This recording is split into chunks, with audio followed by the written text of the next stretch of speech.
إن الحمد لله نحمده ونستعينه ونستغفره ونعوذ بالله من شرور أنفسنا ومن سيئات أعمالنا من يهده الله فلا مضل له ومن يضلل فلا هادي له وأشهد أن لا إله إلا الله وحده لا شريك له وأشهد أن محمدا عبده ورسوله وبعد فقال الله تبارك وتعالى وإذ قلنا للملائكة إني جاعل في الأرض خليفة قالوا أتجعل فيها من يفسد فيها ويسفك الدماء ونحن نسبح بحمدك ونقدس لك قال إني أعلم ما لا تعلمون صدق اللہ العظیم۔ تمام قسم کی تعریفیں، وہ بڑائی، وہ بزرگی، وہ عظمت، وہ مجد اللہ رب العزت کے لیے ہے، جو ہمارا مالک حقیقی، خالق حقیقی اور مدبر حقیقی ہے۔ لاکھوں کروڑوں درود و سلام ہو محمد الرسول اللہ صلی اللہ علیہ وسلم پر، جنہیں اللہ تعالیٰ نے سارے کائنات کے لیے رحمت بنا کر مبعوث کیا۔ میں اللہ رب العزت کی بارگاہ میں دعا کرتا ہوں کہ اللہ تعالیٰ جس طرح ہمیں اس مبارک مجلس میں جمع کیا ہے، اسی طرح ہمیں جنت الفردوس میں جمع کریں، آمین یا رب العالمین۔ عزیز ساتھیوں، بزرگوں، بھائیوں، ماؤں، بہنوں اور خواتین اسلام، یہ نشست جس میں آپ تشریف فرما ہیں، یہ ہفتے کے دن بعد نماز عشاء منعقد کی جاتی ہے۔ آج سے ہم ان نشستوں میں ایک سلسلے وار تقریروں کا ہم انشاءاللہ اس کا آغاز کرنے والے ہیں۔ یہ سلسلہ ہے انبیاء علیہم السلام کی زندگیاں، اور ان کی زندگی میں ہمارے لیے جو نصیحتیں، جو عبرتیں، جو لیسنس اللہ نے اپنی کتاب میں بیان کی ہیں، ان چیزوں کو آپ کے سامنے لانے کی کوشش کی جائے گی۔ اگر آپ کو یاد ہو، گزشتہ کی جو میری نشست رہی، اس میں ہم نے ابلیس کو لے کر بڑی سیر حاصل بحث کی، اور اس سے پہلے ہم نے شیطان، ابلیس، جادو اور دوسرے ایسے موضوعات پر ہم نے سیر حاصل بحثیں کی، گفتگو کی، اور بہت ساری باتیں آپ کے سامنے لانے کی ہم نے کوشش کی۔ آپ حضرات سے گزارش ہے کہ آپ ان باتوں کو بھی سنیں، ان تقریروں کو بھی سنیں، ان بیانات کو بھی سنیں، تاکہ آپ کو ایک اچھے ڈھنگ سے ایک خاکہ آپ کے ذہن میں بن جائے، ایک آئیڈیا آپ کو آ جائے کہ آپ انبیاء علیہم السلام کی زندگیوں کو بڑے اچھے انداز سے اور تاریخی پس منظر میں اچھے انداز سے سمجھنے کا آپ کو ایک موقع ملے گا۔ تو آج اس نشست میں ہم جس موضوع پر گفتگو کرنے والے ہیں، جس پر ہمارا بیان ہونے والا ہے، وہ ہے آدم علیہ السلام کی زندگی۔ آدم علیہ السلام ہم سب جانتے ہیں کون ہیں، جو ابو البشر، انسانیت کے باپ کو نہیں جانتا ہو۔ یہ ہم مسلمان یہ عقیدہ رکھتے ہیں کہ اللہ نے سب سے پہلے انسان کو بنایا، جس کا نام آدم تھا، اور اسی کی اولاد سارے زمین میں پھیلی، اور انہی کو انسانیت کہا جاتا ہے۔ اور اسلام اس نظریے کے بالکل خلاف ہے، جس میں یہ بیان کیا جاتا ہے کہ انسان اصل میں بندر کی ایک ترقی یافتہ صورت ہے۔ بندر اپنے مختلف مراحل طے کرنے کے بعد انسان بن جاتا ہے، اور وہ انسان سے یہ پوری نسلیں چلی ہے۔ یہ ایسا فالتو اور بیکار نظریہ ہے کہ جس کے اوپر انسان تو دور کی بات، معاملی سے معاملی جانور بھی ان چیزوں کو نہیں مانے گا۔ بہرحال اس پر گفتگو کرنا مقصد نہیں، صرف یہ بتانا مقصد ہے کہ آدم علیہ السلام ابو البشر ہیں، ساری انسانیت کے باپ ہیں، اور ان کی بہت بڑی خوبی یہ ہے کہ اللہ سبحانہ و تعالی نے انہیں جنت میں بنایا، اور یہ جنت سے زمین میں لائے گئے اور ان سے انسانوں کی نسل چلی ہے. تو یہ بات معلوم ہو گئی کہ ہم اصل میں جنت کے رہنے والے ہیں، ہم اس زمین کے رہنے والے نہیں ہیں، کیونکہ ہمارے والد ہمارے باپ یہ جنت میں انہیں بنایا گیا اور جنت میں رہتے تھے، جنت میں کھاتے تھے پیتے تھے. اللہ نے ان کے لیے پوری آسائشیں جنت میں بنائی تھی. اور اس کے بعد ایک غلطی کی وجہ سے، جس کی تفصیل آپ کے سامنے آنے والی ہے، کہ اللہ سبحانہ و تعالیٰ نے انہیں زمین میں بھیج دیا. یعنی اللہ نے آدم کو کیوں جنت میں بنایا اور اللہ نے اپنی حکمت کے تحت کیوں آدم کو زمین میں بھیجا، اس پر غور کرتے ہوئے مفسرین بتاتے ہیں تاکہ انسان کے اندر ایک شعور، ایک جذبہ رہے کہ اصل جو میرا ٹھکانہ ہے، اصل جو میرا مقام ہے، وہاں پر مجھے لوٹنا ہے. اور ایک غلطی کی وجہ سے زمین میں آ گئے، اور جس مدت تک ہم اس زمین میں رہنے والے ہیں یہاں پر ہمیں اصل کی طرف لوٹنے کی تیاری کرنی ہے. اسی لیے اللہ سبحانہ و تعالیٰ نے آدم کو جنت میں بنایا اور پھر آدم کو زمین میں اللہ نے اتارا. آدم کا معنی ہے، یہ عربی لفظ میں بھی استعمال اس کا ہوتا ہے، ادم یأدم کا معنی ہوتا ہے سانولا ہونا، ویٹش ہونا. اسی لیے کہا جاتا ہے آدم علیہ السلام کا رنگ سانولا رنگ تھا، اور وہ سانولے رنگ کے ساتھ ساتھ انتہائی خوبصورت تھے، یہاں تک کہ یوسف علیہ السلام سے زیادہ خوبصورت تھے، اس میں کوئی شک نہیں. کیونکہ اللہ نے آدم کو اپنے ہاتھوں سے بنایا. اب جس چہرے کو اللہ نے اپنے ہاتھوں سے بنایا اس کی خوبصورتی کا کیا کہنا. اللہ نے اپنے ہاتھوں سے 3 کام کیے. اللہ نے اپنے ہاتھوں سے تورات کو لکھ کر موسیٰ علیہ السلام کے ہاتھ میں دے دیا گیا، اور اللہ سبحانہ و تعالیٰ نے جنت کو اپنے ہاتھوں سے سینچا، جنت کو اپنے ہاتھوں سے خوبصورت بنایا، جنت کے پیڑ پودوں کو اللہ نے لگایا. اللہ اکبر. اس لیے جنت کی خوبصورتی کا کوئی اس کا بیان نہیں کر سکتا، کیونکہ کسی نے اسے نہ دیکھا ہے، نہ اسے محسوس کیا ہے، نہ اس کی حقیقت کو جانتا ہے، جب تک کہ وہ جنت میں نہ چلے جائے. اور تیسری چیز جس کو اللہ نے اپنے ہاتھوں سے کیا، اللہ نے آدم کے چہرے کو، آدم کو اپنے ہاتھوں سے بنایا. اگرچہ کہ وہ سانولے ہیں لیکن یاد رکھ لیجئے ان سے خوبصورت کوئی انسان موجود نہیں ہے. اور آدم علیہ السلام جیسا کہ ہم سب جانتے ہیں اللہ سبحانہ و تعالی نے انہیں مٹی سے بنایا. اب 7 مراحل طے کرنے کے بعد آدم کو اللہ نے انسان کے سینچے میں ڈھالا.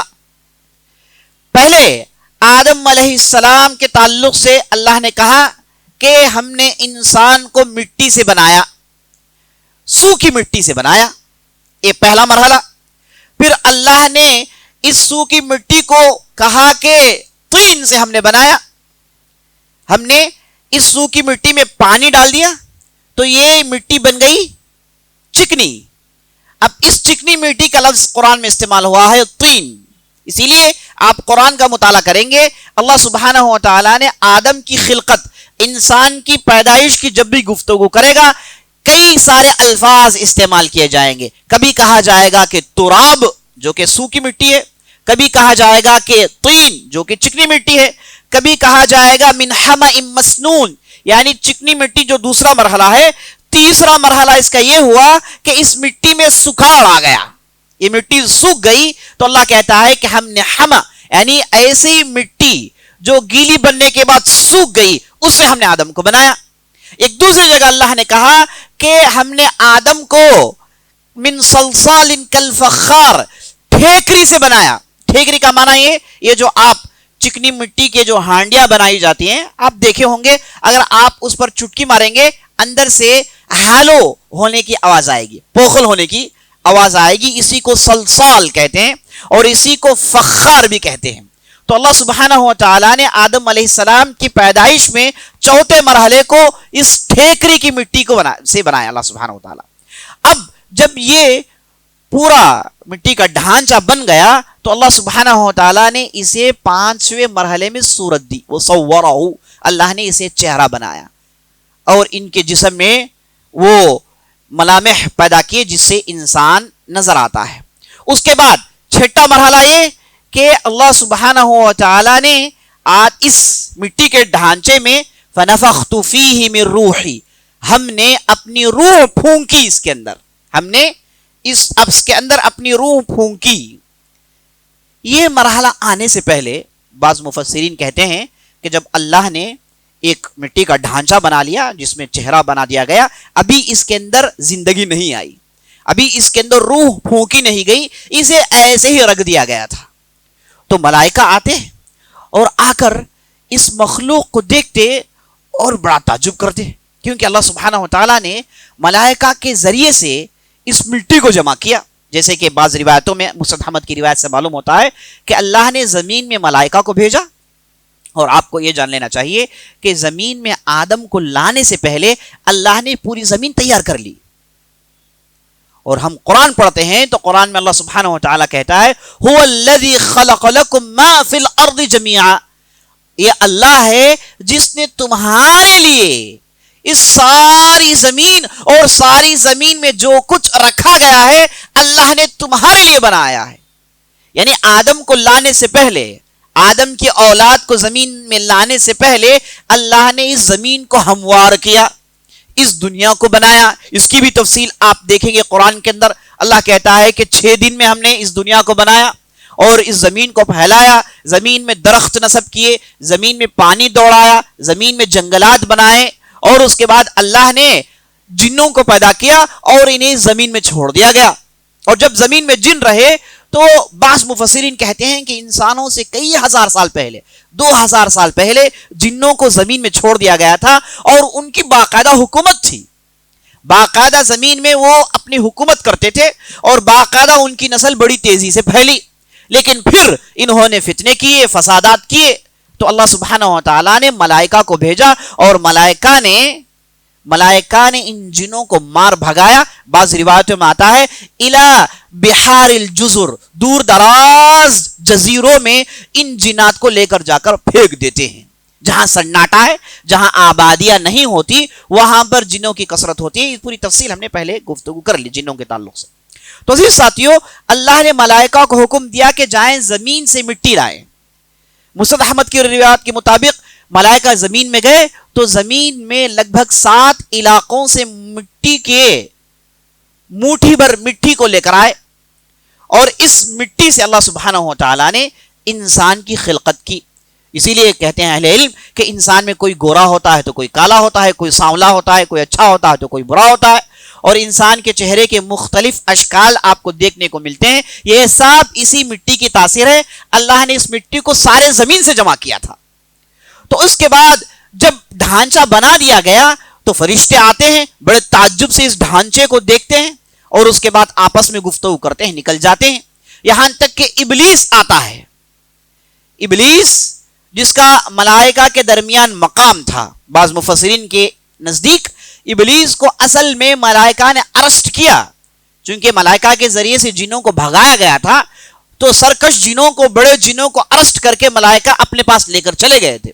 اب وہاں پر جب ابلیس پہنچا تو اس نے اللہ پر ایمان لایا اور اتنی عبادت کی کہ فرشتوں کے ساتھ اس کا شمار ہونے لگا۔ اور جب ڈھانچہ بنا دیا گیا تو ابلیس آتا ہے اور آ کر آدم کے اس ڈھانچے کے چاروں طرف گھومتا ہے، اور اس کے منہ میں جھانکتا ہے، اور پیچھے کے علاقے سے باہر نکلتا ہے، اور اس کے بعد جا کر فرشتوں سے کہتا ہے کہ اے فرشتے، یہ جان رکھو کہ یہ جو نیا مخلوق جس کے تعلق سے آپ لوگ بڑے پریشان ہو، جس کے ڈھانچے کو دیکھ کر آپ لوگ آپس میں چہمے گوئیاں کر رہے ہو، جان رکھو کہ یہ جو ڈھانچہ ہے یہ اندر سے کھوکھلا ہے، اندر سے کھوکھلا ہے، اور اس سے یہ مجھے معلوم ہوتا ہے کہ اس کے اندر ثبات قدمی نہیں ہے، اس کے اندر عزم نہیں ہے، اس سے بہت ساری غلطیاں ہوں گی، اور اس سے ہمیں کوئی پریشانی نہیں۔ یہ اسی وقت انسان بننے سے پہلے ابلیس نے ڈھانچے کو دیکھ کر اس کی نبض کو جان لیا کہ یہ کمزور ہوگا۔ وَلَا يَتَمَالَكَ، حدیث لفظ آتا ہے وَلَا يَتَمَالَكَ، یہ اپنے آپ کو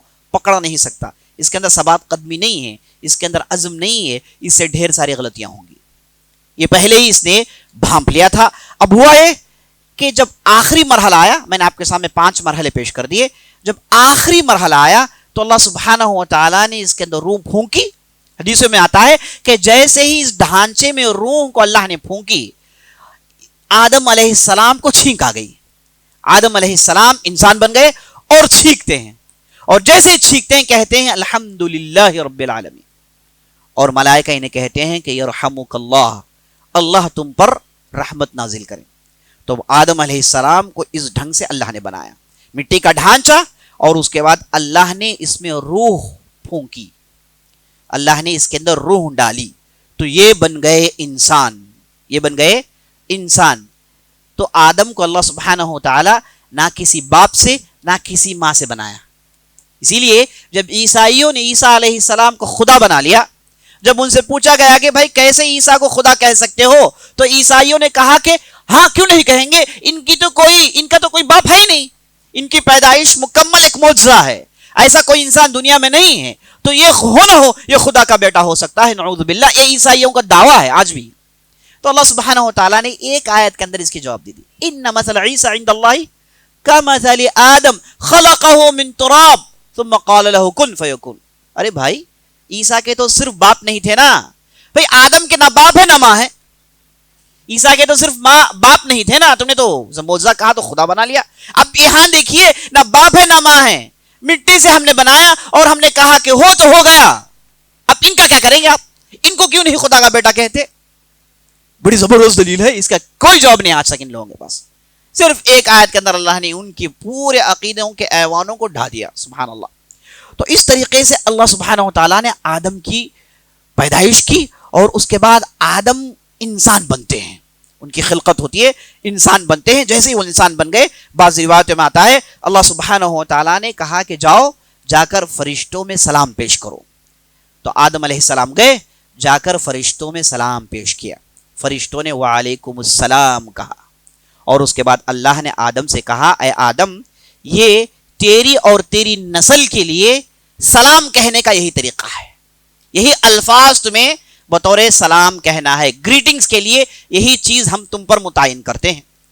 جب اللہ نے فرشتوں کے پاس آدم کو بھیجا تو وہ اس لیے بھیجا کہ فرشتوں کو بتا دیں کہ جب تم لوگوں نے جو اعتراض کیا تھا، کیا اب اعتراض باقی ہے کہ اعتراض ختم ہو گیا ہے؟ اللہ نے اس واقعے کو قرآن کے اندر بیان کیا، وَإِذْ قُلْنَا لِلْمَلَائِكَةِ وَإِذْ قَالَ رَبُّكَ إِنِّي جَاعِلٌ فِي الْأَرْضِ خَلِيفَةً قالوا اتجعل فيها من يفسد فيها ويسفك الدماء ونحن نسبح بحمدك ونقدس لك قال اني اعلم ما لا تعلمون۔ اللہ نے کہا فرشتوں کو دیکھ کر، دیکھو بھائی میں زمین میں ایک خلیفہ بنانے والا ہوں، میں زمین میں ایک خلیفہ بنانے والا ہوں۔ فوراً ملائکہ نے اعتراض کیا، کہا کہ کیا آپ زمین میں ایک ایسی ہستی کو بنانے والے ہو جو زمین میں فساد برپا کرتی ہے اور زمین میں قتل و غارت گیری عام کرتی ہے؟ کیا ایسی ایک ذات کو تم پھر زمین میں بنانے والے ہو؟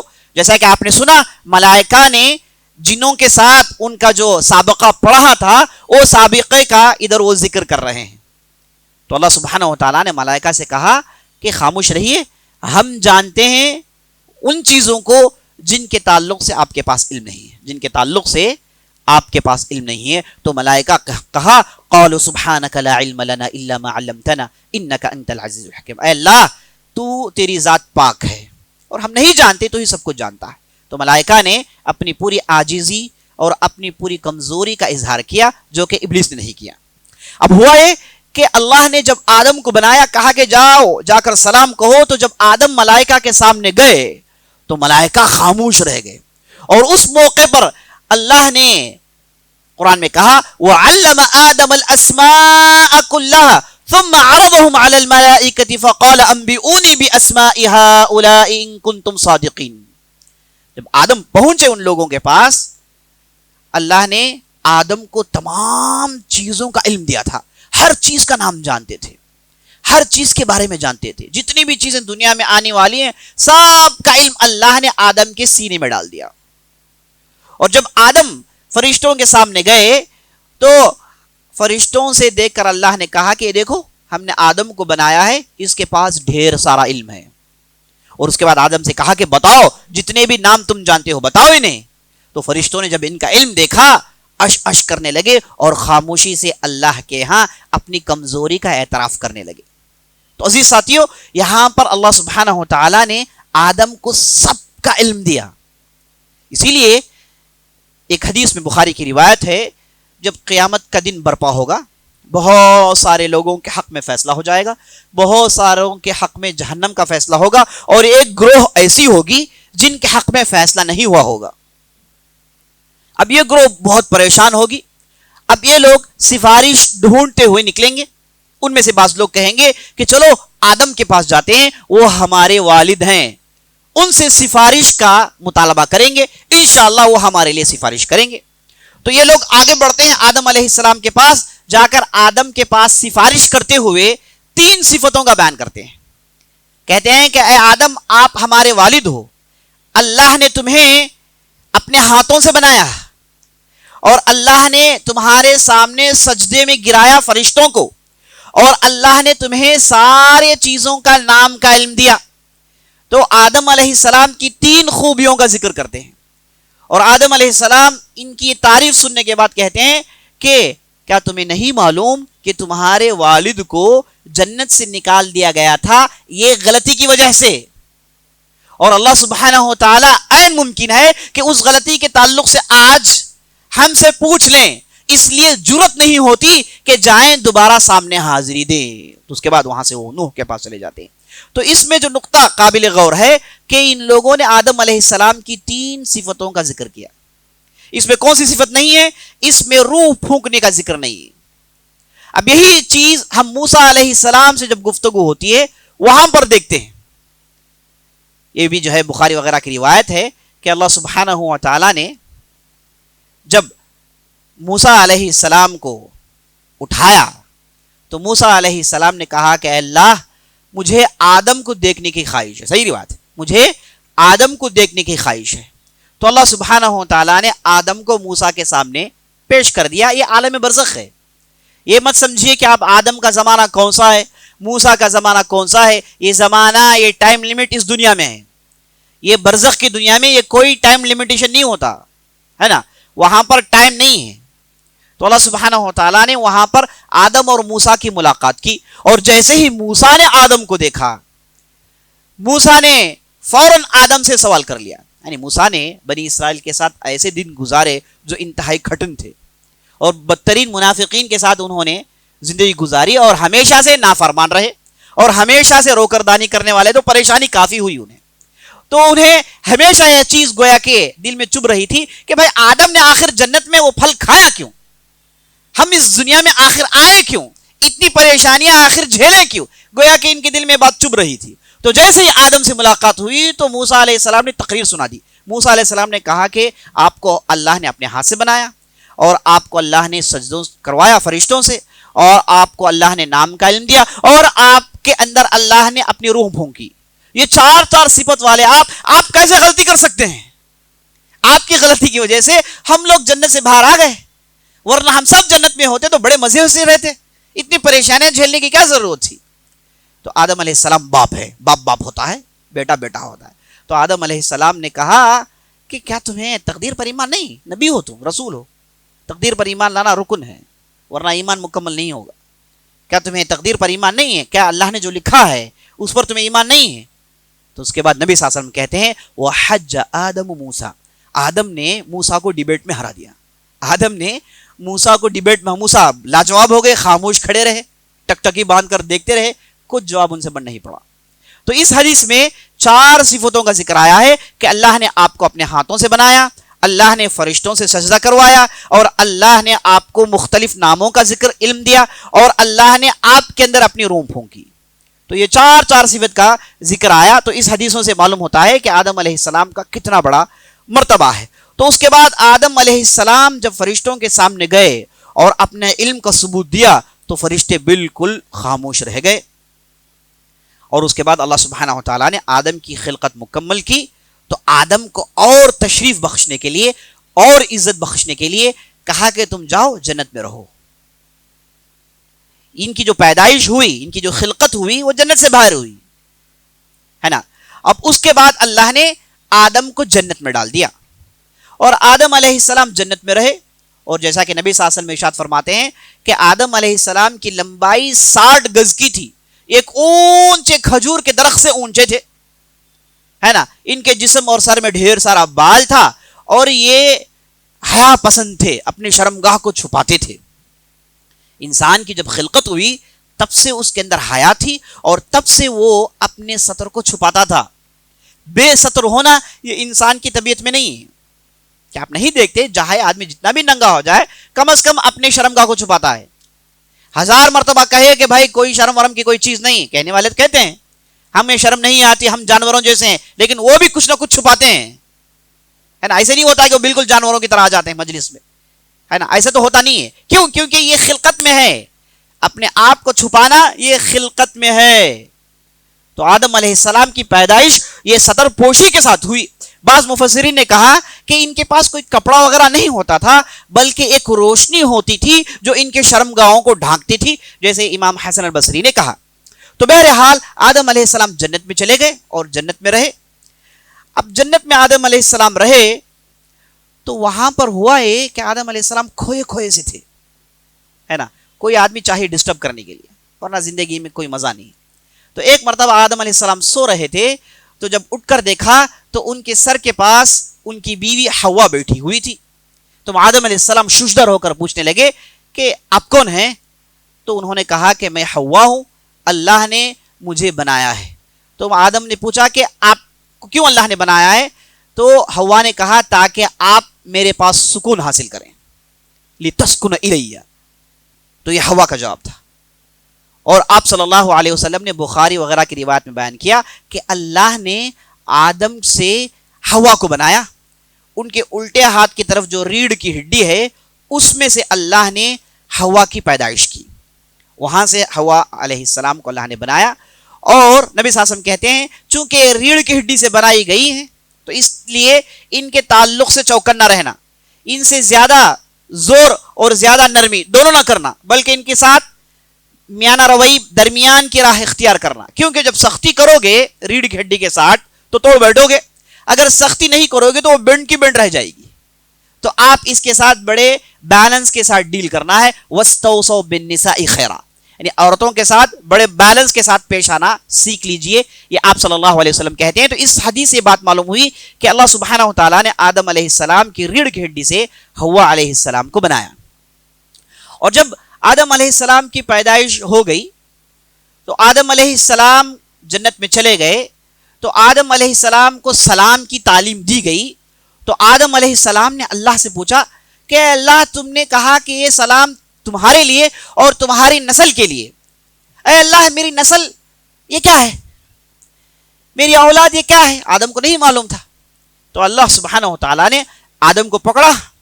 روایتوں میں آتا ہے، صحیح روایتوں میں، کہ اللہ سبحانہ و تعالیٰ نے آدم کو موڑا اور آدم کے پیٹھ میں اپنا ہاتھ چلایا.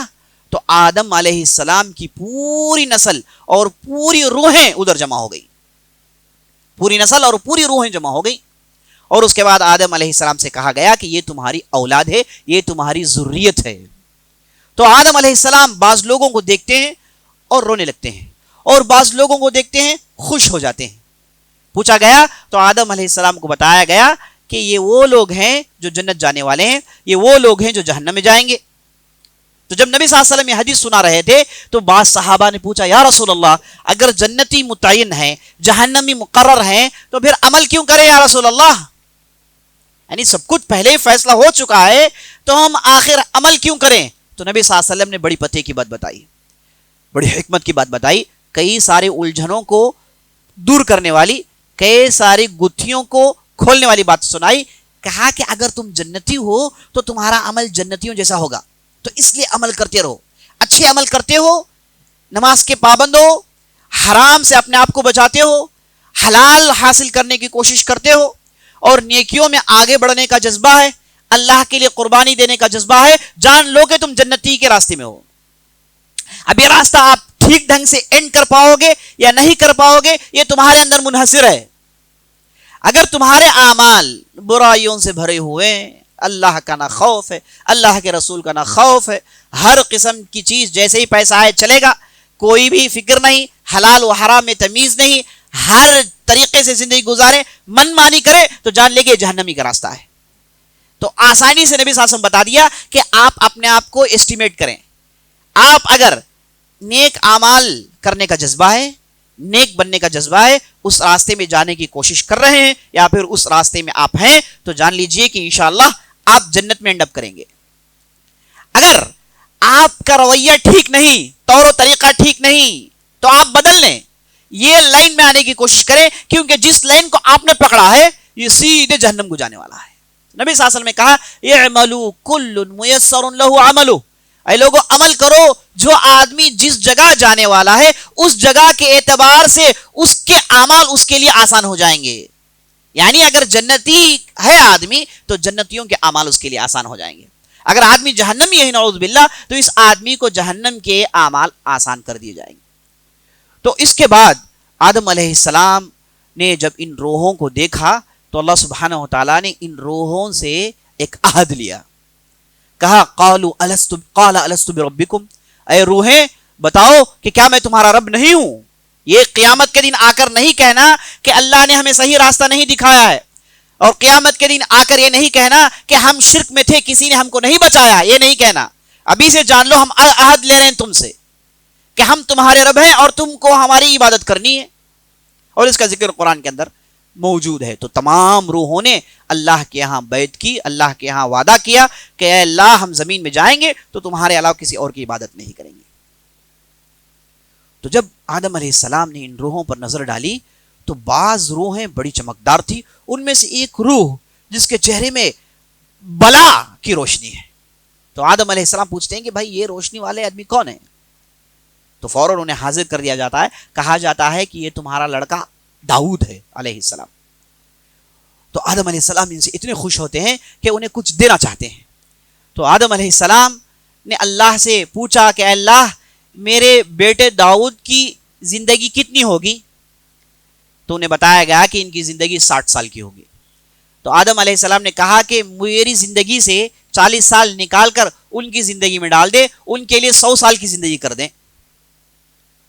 تو آخر کار ویسے ہی کیا گیا، ان کی زندگی میں آدم علیہ السلام کی زندگی سے 40 سال نکال کر ان کی زندگی میں ایڈ کر دیے گئے۔ اسی حدیث میں آتا ہے کہ جب آدم علیہ السلام بوڑھے ہو گئے، جب ان کی روح قبض کرنے کا موقع آیا تو فرشتے حاضر ہوئے۔ تو آدم علیہ السلام نے کہا کہ بھائی 40 سال پہلے آ گئے ہو، ہے نا، ابھی 40 سال باقی ہیں کیلکولیشن کے حساب سے، آپ 40 سال پہلے آ گئے ہو، آخر ایسا کیوں؟ تو فرشتوں نے کہا کہ ایک واقعہ ہوا تھا جہاں پر آپ کی ملاقات داؤد سے ہوئی اور آپ نے 40 سال اپنے بطور تحفہ دے دیا تھا۔ آدم نے کہا کہ کوئی تحفہ نہیں ہے نا، 40 سال باقی ہیں اور 40 سال میں جینے والا ہوں۔ تو نبی صلی اللہ علیہ وسلم کہتے ہیں جحد آدم فجحد ذریتہ، آدم نے بھول میں انکار کیا، اور یہی بھول اور یہی انکار ان کی نسل میں بھی چلنے والی ہے، یہی بھول اور یہی انکار ان کی نسل میں بھی چلنے والی ہے۔ یہاں پر حدیث ختم ہوتی ہے، اس سے بات معلوم ہوئی کہ انسان ہمیشہ بھلکڑ کا بھلکڑ رہے گا، خطا کار کا خطا کار رہے گا۔ اسی لیے نبی صلی اللہ علیہ وسلم نے صاف صاف کہہ دیا کل بنی آدم خطا وخیر الخطائین التائبون، آدم کا لونڈا یہ گنہگار ہے نا، یہ خطا کار ہے، اسے غلطی ہو کر رہے گی، ان کے باپ نے بھی غلطی کی اور یہ بھی غلطی کرے گی، یعنی اسے غلطی ہو کر رہے گی۔ لیکن سب سے بہترین الفاظ دیکھیے، سب سے بہترین خطا کار کون ہے؟ جو فوراً توبہ کر لیتا ہے۔ شیطان نے غلطی کی، توبہ نہیں کیا، آدم نے غلطی کی، توبہ کر لیا۔ یہ آدم رہے، اللہ کے اشرف المخلوقات رہے اور ان کی نسل کے لیے جنت ہے، اور یہ ابلیس غلطی کرنے کے بعد اس نے توبہ نہیں کیا، اسے ملعون کہا گیا، اسے شیطان کہا گیا، اسے رجیم کہا گیا، اور اس کا ٹھکانہ جہنم بنا دیا گیا۔ تو غلطی کرنے کے بعد توبہ کرنا یہ آدم کی صفت تھی جو ان کی نسل میں بھی چلنے والی ہے۔ تو میں بتا یہ رہا تھا کہ آدم علیہ السلام کو اللہ نے جنت میں چھوڑ دیا اور وہاں پر حوا کی تخلیق ہوئی۔ آدم اور حوا جنت میں رہتے تھے، اب وہاں پر اللہ نے ایک ٹیسٹ رکھا، اللہ نے کہا لا تقربا من هذه الشجرة فتكونا من الظالمین، یہ جو جھاڑ، یہ جو درخت دیکھ رہے ہو اس کے قریب نہ جانا، اگر جاؤ گے تو ظلم کر بیٹھو گے۔ انسان کی جو ہے اب طبیعت ہے کہ اگر آپ کو واٹس ایپ میں ایک میسج بھیج کر کہا گیا کہ مت دیکھو تو آپ سب سے پہلے دیکھتے ہیں اسے، ہے نا، دوسرا میسج تو دوسری بات ہے، یہ جو میسج میں آپ کو کہا گیا کہ مت دیکھو آپ اسے ضرور دیکھتے ہیں کہ انسان کی طبیعت ہے نا، کوئی اس کے اندر وہ کھوج ہے، ٹیسٹ کر دیکھنے کی جو ہے وہ چیز ہے، ریسرچ چھیڑخانی کرنا، ہے نا، اگر ہم لوکل رائے پٹا کے زمانے انگلی کرنا، ہے نا، یہ اس کے جو ہے طبیعت میں ہے۔ تو آدم علیہ السلام سے کہا گیا کہ بھائی یہ جو درخت ہے اس کے قریب مت جانا، پھر چیلنج ہو گیا، صاف درخت ہیں، سب میں کھاتے ہیں پیتے ہیں، یہ آخر اس کے اندر معاملہ کیا ہے؟ اب اسی چیز کو شیطان پھونکتا ہے، اسی کو وسوسہ کرتا ہے. اللہ کہتا ہے فوسوس لهم الشیطان فقال، شیطان نے آدم اور حوا کے دل میں وسوسہ ڈالا اور کہا کہ آپ کو معلوم ہے کہ اس درخت میں کیا ہے؟ اس درخت میں دو چیزیں ہیں جو اللہ تمہارے لیے نہیں چاہتا ہے. اگر اس درخت کے پھل کو کھا لو گے تو دو چیزیں تمہیں نصیب آنے والی ہیں. پہلی چیز، ایسی بادشاہت کہ پورے جنت کے بادشاہ تم رہو گے. انسان بادشاہت چاہتا ہے نا، اگرچہ کہ ایک جھوپڑی پٹی میں بھی رہتا ہے، اسے آپ پوچھیں گے کہے گا کہ بھئی مجھے پاور چاہیے. مال اور پاور اس کے لیے انسان دیوانہ ہوتا ہے، اس کے لیے چاہے جو بھی کرے کر دے گا. بعض لوگ تو ایسے ہیں، اگر انہیں کہا گیا کہ بھئی آپ کو پاور ملے گا، شرط یہ ہے کہ پوری انسانیت کا قتل کر دینا ہے، تو اس کے لیے بھی تیار ہو جائیں گے. کوئی مسئلہ نہیں، پاور چاہیے. ایسی اندھی خواہش، نعوذ باللہ. تو دیکھیے آدم علیہ السلام سے شیطان نے کہا کہ اعلی ملک لا بلا، ایسی بادشاہت جو ختم نہیں ہوگی، ایسی بادشاہت جو ختم نہیں ہوگی اور اس کے بعد ہمیشہ رہو گے. بادشاہت اور ہمیشگی، دولت مندی، اور یہ دولت مندی کیا ہے؟ ہمیشہ رہنے کا چکر. آپ کو معلوم ہے چائنا کے اندر، مصر کے اندر جو قدیم بادشاہ رہے، ان کی زیادہ موتیں ہوئی، ان کے نوجوان مر جاتے تھے، نوجوان بادشاہ مر جاتے تھے. معلوم ہے کس لیے؟ کیونکہ وہ لوگ امورٹیلٹی ایکسیلر پینا چاہتے تھے. ان کے طبیبوں نے امورٹیلٹی یعنی ہمیشگی، اس دوا کو پی لو گے تو نہیں مرو گے. اب چائنا کے بادشاہوں کے تعلق سے کہا جاتا ہے کہ ان کی آدھی دولت لگاتے تھے، اس لیے کہ کوئی ایک آدمی ایک ایسا لکوڈ، ایسی دوا پلا دے کہ جس سے آدمی کو موت نہ آئے. اب سبوں کی موت اسے پینے کے بعد ہوئی، وہ پینے کے بعد جلدی مر جاتا ہے آدمی. تو بڑی تعداد میں لوگ مرے ہیں اس چکر میں کہ ہمیشہ رہنا ہے نا. کسی کو ہمیشگی، وما جعلنا من قبلک الخلد افئمت فهم الخالدون، اللہ کہتا ہے کہ ہم نے آپ کسی کو ہمیشگی نہیں دی ہے. اب تم مرنے والے ہو تو یہ لوگ زندے رہیں گے. سوال دیکھیے، افمت، آپ کو مرنا ہے. آپ صلی اللہ علیہ وسلم دیکھ کر کہتا ہے اللہ آپ کو مرنا ہے، مانا یہ کہ آپ سے بہتر کون بشر ہے، آپ سے محبوب ہمارا کون زیادہ ہو سکتا ہے، آپ کو بھی جانا ہے اس دنیا کو چھوڑ کر. تو پھر یہ لوگ رہ جائیں گے؟ آپ کا یہ معاملہ ہے تو ان کا کیا کہنا. تو اسے معلوم ہوا کہ انسان ہمیشگی چاہتا ہے اور پاور چاہتا ہے. یہ دو چیزیں اسے بیمار بنا دیتی ہیں. یہ دو چیزوں کے پیچھے دوڑتا ہے اور اس کی زندگی ختم ہو جاتی ہے، نعوذ باللہ. تو یہ دو چیزیں شیطان نے قسم کھا کر، فقاسمہما، قسم کھا کر کہتا ہے کہ یہ دو چیزیں اس کے اندر موجود ہیں. بخاری کی روایت دوسری بات سے معلوم ہوتا ہے کہ سب سے پہلے شیطان کی اس نرغے میں پڑنے والا نہیں بلکہ پڑنے والی تھی حوا علیہ السلام تھی، جو آگے بڑھ کے اس پھل کو توڑتی ہیں اور وہ کھاتی ہیں اور اس کے بعد اپنے شوہر کو دیتی ہیں. نبی صلی اللہ علیہ وسلم کہتے ہیں اگر بنی اسرائیل نہ ہوتے تو یہ گوشت کو سیف کر کر رکھ کر کھانا یہ طریقہ نہیں ہوتا. لولا بنی اسرائیل لم یخزن اللحم، یہ گوشت کو جو لوگ کباب بناتے ہیں، نمک ڈالتے ہیں، ہے نا، بنا کر رکھ کے بعد میں کھاتے ہیں. ورنہ اس سے پہلے تھا کہ لوگ اس وقت جو گوشت نکلتا اسی کھا لیتے تھے. یہ گوشت کو سیف کرنے کا سسٹم نہیں تھا. تو یہ بنی اسرائیل کے بعد یہ سسٹم دنیا میں آیا. اور اس کے بعد کہتے ہیں لولا حوا لم تخن الانثى لزوجها، اگر حوا نہ ہوتی تو کبھی بھی عورت اپنی شوہر کو دھوکہ نہیں دیتی، کبھی بھی عورت اپنی شوہر کو دھوکہ نہیں دیتی. تو اسے معلوم ہوا کہ سب سے پہلے حوا سے غلطی ہوئی، حوا سے یہ غلطی ہوئی. یہ غلطی اگرچہ کہ شروع کرنے والی حوا تھی، لیکن آدم بھی بالکل اس غلطی میں پورا حصہ ہے ان کا. اب دونوں سے غلطی ہوئی. اللہ نے حوا کو کچھ زیادہ سزا، آدم کو کچھ کم سزا نہیں دی. اللہ نے دونوں کو خطا کار شمار کیا اور دونوں کو جنت سے نکال دیا. لیکن عیسائی یہودیوں کے پاس عقیدہ یہ ہے کہ وہ آدم کو آدم کہتے ہیں اور حوا کو ایو کہتے ہیں. ایو کا معنی ایول سے نکلا ہے، بری چیز. اسی لیے ان لوگوں کے پاس عورتیں یہ شیطان کا ایک چہرہ ہے، عورتوں کے منحوس مانتے ہیں. اسی لیے عورتیں اگر وہ ماہواری میں آ جائیں، یہودیوں کے ہاں یہ ہے کہ گھر کے باہر رہیں، گھر کے باہر ایک کمرہ باندھتے ہیں، وہاں پر انہیں رہنا ہے، گھر کے اندر نہیں آنا ہے نا. وہ ان کی عبادت گاہ میں بھی لے کر نہیں جاتے. ان کے ہاں ان کی جو عبادت گاہ ہے وہاں پر عورتیں نہیں آ سکتی، ہے نا. کہتے ہیں کہ کیونکہ یہ حوا ایسی تھی. اور قرآن کہتا ہے کہ دونوں کی غلطیاں ہیں، ایک نے شروع کیا تو دوسرے نے ختم کیا. دونوں خطا میں ایک ہی وزن رکھتے ہیں, دونوں خطا کار ہیں. تو جیسے ہی دونوں نے کھایا, ہوا کیا, ان کی شرم گاہیں کھل گئی. وَبَدَتْ لَهُمَا سَوْآتُهُمَا فَطَفِقَا يَخْصِفَانِ عَلَيْهِمَا مِنْ وَرَقِ الْجَنَّةِ. دونوں کے سطر کھل گئے اور دونوں دوڑ کر, چونکہ یہ ان کی فطرت کے خلاف ہے, ان کی سطر چھپ کر رہنی چاہیے, سطر پوشی ان کی فطرت میں, ان کے خمیر میں. اب جب یہ بے پردہ ہوئے, ان کی شرمگاہیں کھل گئی, تو یہ دونوں دوڑ لگاتے ہیں جنت میں. فَطَفِقَا يَخْصِفَانِ عَلَيْهِمَا مِنْ وَرَقِ الْجَنَّةِ. جنت کے پتوں کو توڑ توڑ کر اپنے شرمگاہوں کو چھپانے لگتے ہیں, اپنی فطرت میں واپس آ رہے ہیں. اب جب ان سے غلطی ہو گئی, اللہ نے اپنی حکمت کے تحت کہا اہبطوا منہا, چلو اب باہر نکلو, اب یہاں سے تمہیں باہر نکلنا, غلطی ہو گئی, اب سب کو زمین میں جانا ہے. زمین میں کتنے لوگ آئے؟ مفسرین کہتے ہیں کہ 4 لوگ زمین میں آئے. 4 لوگ کیسے؟ آدم ہوا اور ابلیس اور سانپ. بات صحیح روایتوں سے معلوم ہوتی ہے بات کہ ان کے ساتھ ایک سانپ تھا, وہ درخت میں ایک سانپ تھا جس سے آواز آ رہی تھی.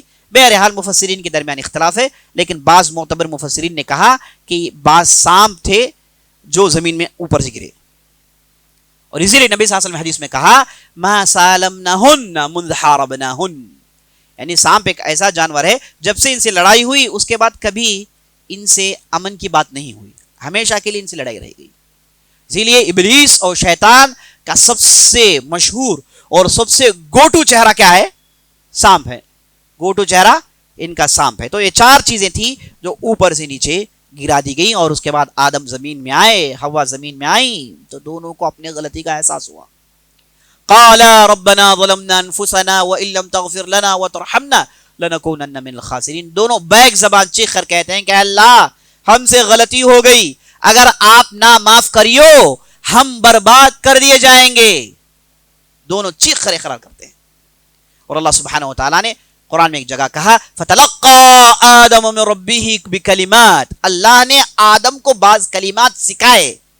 غلطی ہو گئی لیکن معافی مانگنا بھی نہیں آتا نا, وہ بھی تو اللہ کی ذمہ داری, اللہ نے سکھائی. تو آدم علیہ السلام زمین میں آئے تو انہیں دعا سکھائی گئی غلطی ہونے کے بعد. یہ دیکھیے اللہ کا کرم, اللہ کی رحمت کی وسعت دیکھیے. غلطی ہونے کے بعد معافی کرنے کے لیے, معاف کرنے کے لیے الفاظ بھی اللہ سکھاتا ہے کہ یہ الفاظ سے دعا کرو, ہم معاف کر دیں گے. تو آدم علیہ السلام اور حوا نے دونوں نے مل کے اللہ کے بارگاہ میں اپنے آپ کو ڈالا اور معافی مانگا, تو اللہ سبحانہ و تعالیٰ نے دونوں کو معاف کیا. اب وہاں سے آدم علیہ السلام کی نسل زمین میں چل پڑی, اور وہاں سے ہوا کیا؟ اللہ نے کہا فَإِمَّا يَأْتِيَنَّكُم مِّنِّي هُدًى فَمَن تَبِعَ هُدَايَ فَلَا خَوْفٌ عَلَيْهِمْ. اب اللہ نے آدم سے کہا کہ دیکھو بھائی, اب تم زمین میں آ گئے ہو, اب تمہاری رہنمائی کی ذمہ داری ہماری ہے. ہمارے طرف سے تمہارے پاس ہدایات آیا کریں گے, ڈائریکشنز آیا کریں گے, ہم تمہیں بتائیں گے کہ زمین میں تمہیں کیسے جینی ہے. اب تمہارا کام یہ ہے کہ تم میری اتباع کرو اور شیطان کی اتباع نہ کرنا.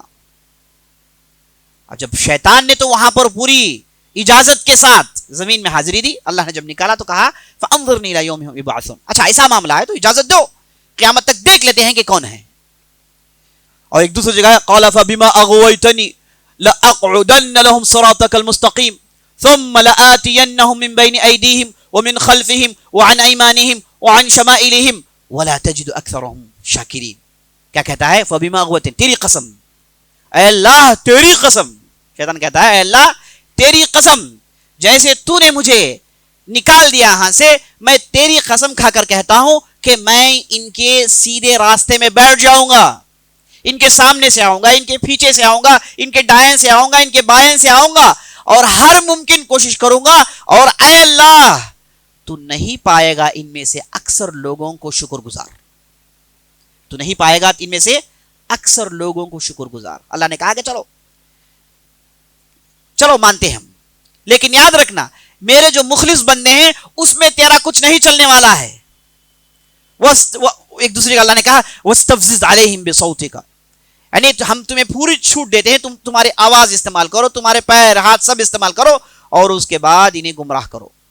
لیکن یاد رکھنا میرے جو بندے ہیں انہیں میں کبھی بھی گمراہ ہونے نہیں دوں گا. اور اللہ نے استغفار کا دروازہ کھول دیا شیطان کو انکاؤنٹر کرنے کے لیے. غلطیاں آپ سے جو بھی ہو جائے معافی مانگے، معافی کے لیے تیار ہے۔ موت کے فرشتے آپ جب تک نہیں دیکھتے، جب تک سورج مغرب سے نہیں نکل آتا، تب تک دروازے کھلے ہیں استغفار کے۔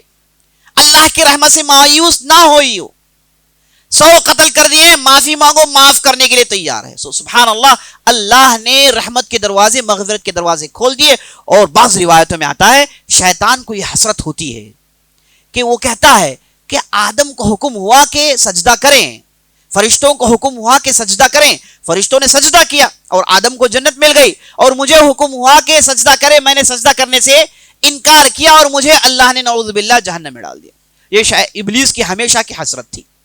تو اس کے بعد ہوا عزیز دوستوں کہ آدم علیہ السلام زمین میں رہے، بعض روایتوں کے مطابق لگ بھگ 1000 سال سے زیادہ یہ زمین میں رہے۔ ان کی عمر 1000 سال سے زیادہ تھی، بڑی طویل عمر پاتے ہیں۔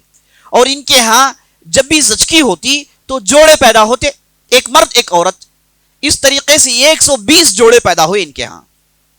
اور ان کی شریعت میں اللہ نے یہ حرام قرار دیا، جس جوڑے میں عورت ہے اس جوڑے کا مرد اس عورت سے شادی نہیں کرے گا، بلکہ یہ دوسری زچگی میں اگر کوئی عورت پیدا ہو تو پہلی زچگی کا مرد اسے شادی کر سکتا ہے۔ یہ ان کی شریعت میں تھا، یہاں سے نسل آگے بڑھتی ہے۔ تو ان کے ہاں 120 جوڑے پیدا ہوئے اور یہاں سے یہ پوری نسل چل پڑی۔ اب آدم علیہ السلام کو اللہ سبحانہ و تعالیٰ نے پہلے سے ناموں کا علم دیا تھا، اور وہ زمین میں آئے تو یاد رکھ لیجئے زمین میں انہوں نے سیولائزڈ زندگی کا آغاز کیا۔ جب ہم ایسی گفتگو کرتے ہیں، اس پوائنٹ پر پہنچتے ہیں، عام طور پر لوگوں کے ذہنوں میں کیا بات ہوتی ہے؟ وہ ایک خیال میں کھو جاتے ہیں، وہ کیو مین کو دیکھتے ہیں اپنے خیال میں، ہے نا؟ کیو مین جو چمڑی لپٹا ہوا کسی جانور کے پیچھے بھاگ رہا ہے، اس کے پاس کوئی ہتھیار نہیں، اس کے پاس ایک پتھر ہے، وہ لے کر دوڑ رہا ہے۔ یہی لوگوں کے ذہن میں یہ پڑھایا جاتا ہے، غلط تصور ہے۔ باقاعدہ سیولائز تھے، اچھے کپڑے پہنتے تھے، اچھے گھروں میں رہتے تھے، اور انہیں زمین میں جینا آتا تھا۔ کیوں نہیں آئے گا بھائی؟ جنت کا آدمی ہے اور جنت کا ذہن ہے۔ یہ آپ کا جو ہے 100 گرام کا ذہن اتنا تیز ہے، جنت سے جو ذہن بن کر آیا تیز نہیں ہوگا۔ وہ پوری ٹیکنالوجی جانتے تھے اور ہر چیز کا علم رکھتے تھے، اور زمین میں انہوں نے بہترین زندگی کو آغاز کیا۔ اور یہ جو زندگی تھی سیولائز لائف تھی، کیو مین لائف نہیں ہے نا، جنگلیوں والی زندگی نہیں تھی۔ ہاں زمین میں جنگلیوں والی زندگی تھی۔ یہ کب؟ نوح علیہ السلام کے بعد۔ نوح علیہ السلام کے زمانے میں جب طوفان آیا تو پوری زمین ڈوب گئی، شرک کی وجہ سے اللہ نے زمین میں عذاب بھیجا تو پوری زمین ڈوب گئی، اور جو لوگ بچ گئے تھے، بعض لوگ جو گفوں میں، بعض لوگ پہاڑیوں میں چلے گئے تھے، واپس زمین میں آئے تو ان کے پاس کچھ بھی نہیں تھا۔ تو انسان ایک زمانہ وہ کیو مین جیسا، اور وہاں پر آپ کہیے آئرن ایج، اس کے بعد کہیے برونز ایج، یہ جو بھی پڑھتے ہیں یہ نوح علیہ السلام کے بعد ہے۔ اور نوح علیہ السلام کے پہلے کا انسان کچھ اور تھا، اس کی ذہانت، اس کا فہم، اس کی جو ہے ترقی کچھ اور تھی، ہے نا؟ یہ حقیقت ہے۔ تو آدم علیہ السلام جنت سے آئے اور زمین میں رہے اور 1000 سال تک رہے۔ ان کے ہاں بہت ساری اولادیں پیدا ہوئی۔ حابل اور قابل کا واقعہ مشہور ہے، ہو سکتا ہے کہ آئندہ کے مجلس میں ہم اس کے تعلق سے ذکر کریں آپ کے سامنے۔ اور اس کے بعد آدم علیہ السلام کی وفات ہوتی ہے۔ آدم علیہ السلام وفات ہونے سے پہلے اپنے لڑکے شیس کو وصیت کرتے ہیں۔ حدیثوں سے ثابت ہے کہ شیس ایک نبی رہے۔ آدم علیہ السلام کے بعد جنہیں نبوت ملی وہ شیس علیہ السلام تھے۔ اور یہ شیس علیہ السلام، بعض لوگوں نے کہا کہ یہ آدم کے لڑکے تھے، بعض لوگوں نے کہا کہ نہیں، آدم کے لڑکے تھے۔ بہرحال ان کے ہاتھ میں وصیت ہوتی ہے۔ آدم علیہ السلام کے جانے کے بعد یہ ذمہ داری سنبھالتے ہیں۔ اب آدم علیہ السلام جو وفات کے قریب آئے، بعض روایتوں سے، صحیح روایتوں سے بات معلوم ہوتی ہے کہ آدم علیہ السلام کے آس پاس ان کے بچے جمع ہو گئے اور ان کی بیوی ہوا کھڑی ہو گئی، اور آدم علیہ السلام آخری سانس لے رہے ہیں۔ تو ایسے موقع پر آدم علیہ السلام نے کہا کہ جاؤ، جا کر میرے لیے انگور لے کر آؤ، انگور کھانا میرا دل چاہتا ہے۔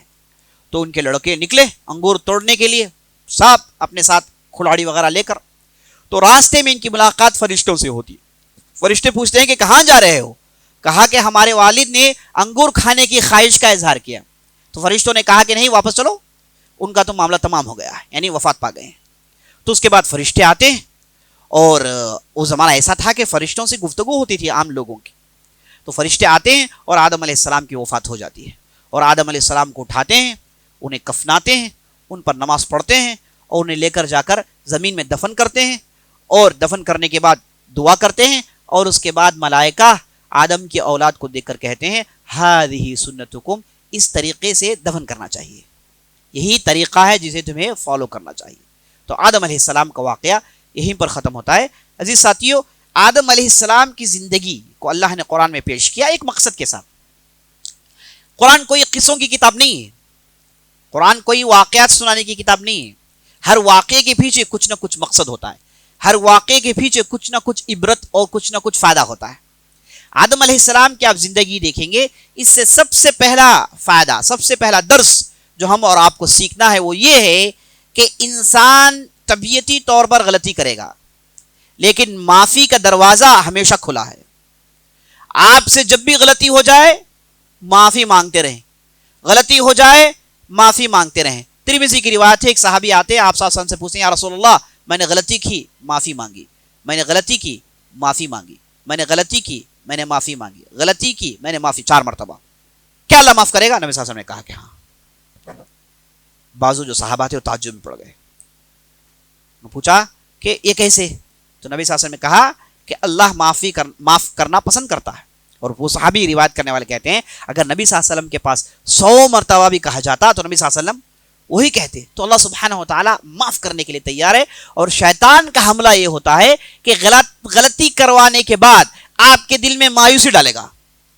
یہ کہے گا کہ ایسی غلطی معافی، یہ کیا ہے چہرے میں داڑھی، یہ کیا ہے نماز کی پابندی، تم نے تو غلطی کی ہے، تم نے غلطی کی ہے، اب کیا ڈھونگ رچا رہے ہو. یہ مایوسی کی باتیں دل میں ڈالے گا. تو چاہے جو بھی ہو جائے یاد رکھ لیں اللہ سبحانہ و تعالیٰ معاف کرنے کے لیے تیار ہے. معافی آپ کے لیے ہے، آپ جائیں اور اللہ کے ہاں رجوع کریں، اللہ معاف کر دے گا. نبی صلی اللہ علیہ وسلم نے اسی چیز کو سمجھانے کے لیے ڈھیر سارے واقعات سنا ہے. بنو اسرائیل کا جو مشہور واقعہ ہے جس نے 99 قتل کیے اور پھر 100 قتل اس نے کر ڈالا، اور اس کے لیے بھی استغفار کے راستے اللہ نے کھول دیے. تو عزیز ساتھیوں، کبھی بھی مایوس نہیں ہونا ہے. اور شیطان کا حملہ یہی ہوگا کہ آپ کو مایوس کرا دے گا.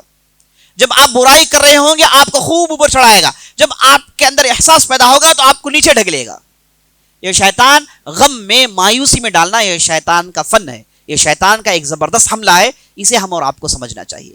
دوسری عبرت آدم علیہ السلام کی زندگی سے یہ ہے کہ آدم علیہ السلام کو اللہ نے اس زمین میں بھیجا اللہ کی عبادت کرنے کے لیے. اور اللہ کے پہلے نبی تھے، انہوں نے لوگوں کو زمین میں ترقی کی باتیں تو سکھائی، ساتھ ساتھ اللہ کی عبادت کیسی کرنی ہے یہ انہوں نے سکھایا. تو ہم اس زمین میں آئے ہیں اللہ کی عبادت کرنے کے لیے، ہے نا. OMR روڈ میں، ECR روڈ میں فلیٹس خرید کے ڈال دینا بس یہی ہماری زندگی کا مقصد ہے، اس کے لیے نہیں ہے. وہ بھی ہو حلال طریقے سے، کوئی حرج نہیں، لیکن اصل مقصد کیا ہے؟ عبادت. اب ہمارا معاملہ یہ ہے کہ دولت آتی ہے تو دولت ہمارے دل میں چڑھ جاتی ہے، اور شریعت یہ کہتی ہے کہ دولت خوب کماؤ لیکن دولت کی پہنچ آپ کے ہتھیلی تک ہو بس. اگر آپ کی دولت کی محبت دل میں چڑھ گئی تو آپ گمراہ ہو جائیں گے. آپ کی دولت کی محبت ہتھیلی میں ہو، یہاں سے آؤ اور یہیں سے نکل جائیں، اسے دل میں مت جگا دیں، ہے نا. تو عزیز ساتھیوں، اللہ نے ہمیں زمین میں بنایا عبادت کرنے کے لیے. آدم علیہ السلام کی زندگی سے ہمیں یہی نصیحت ملتی ہے. اور تیسری نصیحت آدم علیہ السلام کی زندگی سے وہ یہ ہے کہ آدم علیہ السلام نے حوا علیہ السلام اپنی بیوی کے ساتھ پورے اخلاق کے ساتھ پیش آیا. کہیں پر بھی نہیں کہا گیا کہ آدم نے حوا پر پوری ذمہ تہمت لگائی، کہا کہ تم ہی پوری غلطی کی مرتکب ہو، تمہاری وجہ سے ایسا ہوا، کہیں پر اس کا ذکر نہیں ہے. تو عورتوں کے ساتھ بہترین انداز سے آدم علیہ السلام نے ڈیل کیا. اور حدیث جو آپ صلی اللہ علیہ وسلم کی تھی میں نے آپ کے سامنے پیش کر دی. بہت ساری عبرتیں ہیں، یہ چند عبرتیں تھیں جو میں آپ کے سامنے رکھنا چاہتا تھا. اور اللہ سے دعا کرتا ہوں کہ ہم نے جو بھی سنا ہے، جو بھی کہا ہے، اس کے مطابق ہمیں عمل کرنے کی توفیق بخشے. ھذا باللہ توفیق وصلی اللہ علی نبینا محمد وعلی آلہ وصحبہ اجمعین. موضوع کے متعلق کوئی سوال ہو تو کر سکتے ہیں.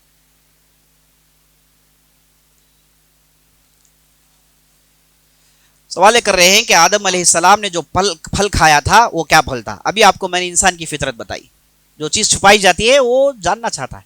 تو مفسرین اتفاقاً کہا کہ وہ کیا پھل تھا کسی کو نہیں معلوم، وہ کیا پھل تھا، وہ کیا درخت تھا کسی کو نہیں معلوم، اللہ بہتر جانتا ہے. اور اللہ نے جو چیزوں کو چھپا دیا جس کی اللہ نے تعین نہیں کی، اس میں ہمارے لیے کوئی فائدہ نہیں ہے، اس میں زیادہ دماغ لڑانے کی ضرورت نہیں ہے. اللہ نے چھپا دیا کیا درخت ہے کیا پھل ہے، بتانا کوئی ضرورت نہیں ہے. ہر چیز بتا دی جائیں گے تو قرآن تو اتنا بڑا ہو جائے گا، پھر کون پڑھے گا اسے، ہے نا. قرآن تو آپ کو مختصر اشارہ کرتا ہے، بس ایک لائن ہے اس کے اندر 1000 سال کی تاریخ ہوتی ہے نا. ایک جگہ اللہ نے نبی صلی اللہ علیہ وسلم نے کہا وَكَمْ أَهْلَكْنَا مِن قَبْلِكَ مِن قَرْنٍ هل تحس منهم من احد او تسمع لهم ركزا. اے نبی صلی اللہ علیہ وسلم ہم نے تو آپ کو بہت سارے واقعات سنائے، یہ بھی جان لیجئے کہ اس سے پہلے ڈھیر ساری امتوں کو ہم نے برباد کر دیا، ان گنت امتیں برباد کر دی گئی جن کے تعلق سے آپ کو کانوں کان خبر نہیں، کبھی بھی آپ نے ان کا حص بھی نہیں سنا ہے. بہت ساری تاریخ تو بہت ہے، لیکن قرآن نے صرف پتے کی بات بتائی، ایسی باتیں بتائی جس کے ذریعے سے آپ اس زمین میں ٹھیک ڈھنگ سے زندگی گزاریں اور اللہ کی رضامندی حاصل کریں اور جنت میں اپنا ٹھکانہ بنائیں. واللہ اعلم. ہاں سوال کر رہے ہیں کہ آدم علیہ السلام کو جب زمین میں بھیجا گیا وہ کہاں اترے؟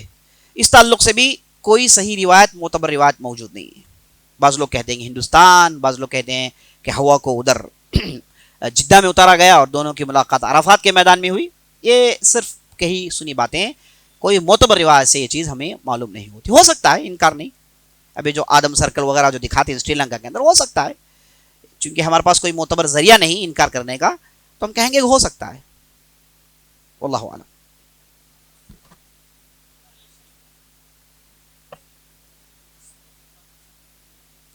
سوال کر رہے ہیں کہ حوا علیہ السلام کی زچگی کتنے دنوں میں ہوتی تھی؟ زچگی انسانوں کی طرح وہی جو 9 مہینے میں جو زچگی ہوتی تھی اسی میں زچگی ہوتی تھی. اس مدت میں کوئی فرق ہے اس تعلق سے کوئی بات بتائی نہیں گئی ہے. واللہ اعلم.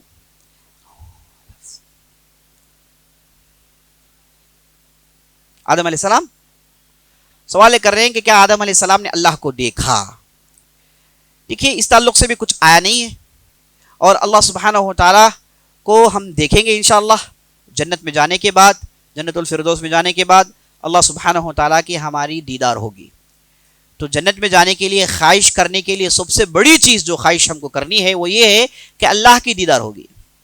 تو آدم علیہ السلام کے تعلق سے کہیں پر بھی نہیں ہے کہ انہوں نے اللہ کو دیکھا ہو. واللہ اعلم. سوال کر رہے ہیں کہ آدم علیہ السلام کو جو دفنایا گیا وہ کون سی جگہ تھی؟ اس کے تعلق سے بھی کوئی صحیح علم نہیں. دنیا میں بہت ساری لمبی لمبی قبریں ہیں، ہے نا، جہاں کہیں بھی لمبی قبر دکھاتے ہیں ساتھ لگا دیتے ہیں کہ آدم ہے.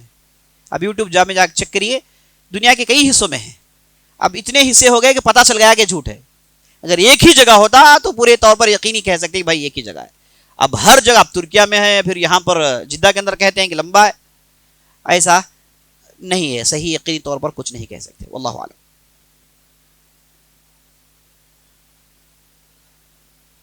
سوال کر رہے ہیں کہ اگر آدم علیہ السلام کو اللہ نے ادھر ہی اوپر ہی علم دے دیا تو وہی کے ذریعے سے کیا دنیا میں ان کے ڈائریکشنز ہوتے تھے؟ ہاں، اللہ سبحانہ و تعالیٰ نے ہمیشہ انبیاء علیہ السلام کی طرف وحی کی، تو ہر نبی کے پاس وحی آتی تھی. تو آدم علیہ السلام نبی تھے، اس میں ذرا برابر بھی شک نہیں کہ ان کے پاس بھی وحی آتی تھی، اور وحی کے ذریعے سے انہیں بہت ساری چیزیں بتائی جاتی تھی. واللہ. سوال کر رہے ہیں کہ جبرائیل علیہ السلام کیا اس زمانے سے تھے؟ ارے بھائی جبرائیل علیہ السلام تو فرشتے ہیں، ہے نا، وہ کب سے ہیں؟ انہوں نے تو پورے جنوں کو دیکھا، پورے انسانوں کو دیکھا، ان کے سامنے تو پوری ہسٹری ہے، بہت قدیم ہے. واللہ اعلم. مجلس. سوال کر رہے ہیں کہ آدم علیہ السلام اور نوح علیہ السلام کے درمیان کتنے سال کا عرصہ رہا؟ کتنے سال کا عرصہ رہا؟ بعض روایتوں سے معلوم ہوتا ہے، ابن عباس، بخاری وغیرہ کی روایتوں سے معلوم ہوتا ہے کہ 10 جنریشنز گزر گئے تھے. آدم علیہ السلام کے بعد 10 جنریشنز گزرنے کے بعد نوح علیہ السلام آئے. اب آپ جنریشن کو 100 کا حساب لگائیے یا پھر اس زمانے کے حساب سے 1000 کا حساب لگائیے، تو بہرحال ایک 10 جنریشن کے بعد نوح علیہ السلام آئے اور انہوں نے ان کے درمیان توحید کی دعوت کی. واللہ اعلم.